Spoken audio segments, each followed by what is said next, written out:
को अपने सीने पर रखिए।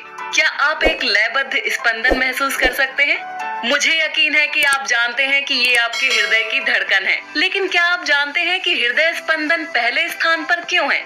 हर पंप के साथ हृदय आपके शरीर में रक्त का परिसंचरण करके आपको जीवित रखता है। यदि आपका हृदय पंप करना बंद कर दे तो आप तुरंत ही मर जाएंगे।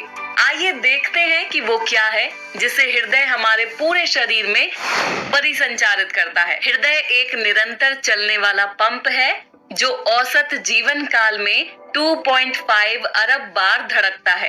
परिसंचरण तंत्र हृदय से मिलकर बना होता है जो रक्त वाहिकाओं से जुड़ा एक पेशीय पंपित अंग होता है। रक्त को हृदय से दूर ले जाने वाली वाहिकाएं धमनियां कहलाती हैं और रक्त को हृदय में वापस लाने वाली वाहिकाएं शिराएं कहलाती हैं। आंतरिक रूप से हृदय में 4 कक्ष होते हैं। ऊपरी 2 कक्ष दाएं और बाएं आलिंद हैं, जबकि निचले 2 कक्षों को दायां और बायां निलय कहा जाता है।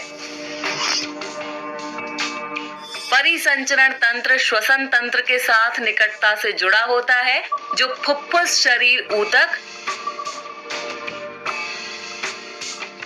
और अमाशय जैसे अंगों से मिलकर बना होता है।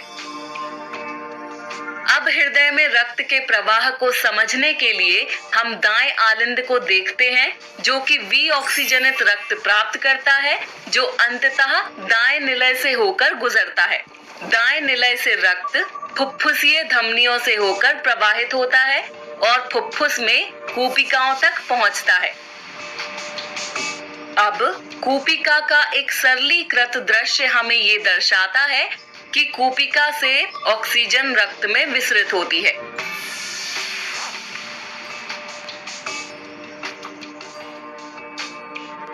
फिर ये ऑक्सीजनित रक्त हृदय के बाएं आलिंद में वापस बहता है।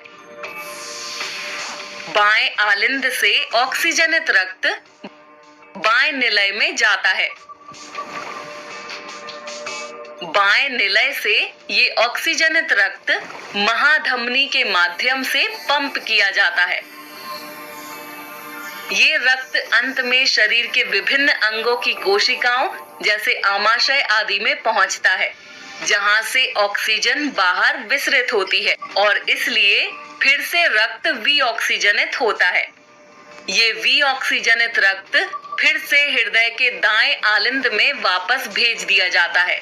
आइए सारांश देखें। परिसंचरण तंत्र रक्त से मिलकर बना होता है जो कि पेशीय पंप जिसे हृदय कहते हैं और नलिकाएं जिन्हें रक्त वाहिकाएं कहते हैं द्वारा निरंतर गति या परिसंचरण करता है।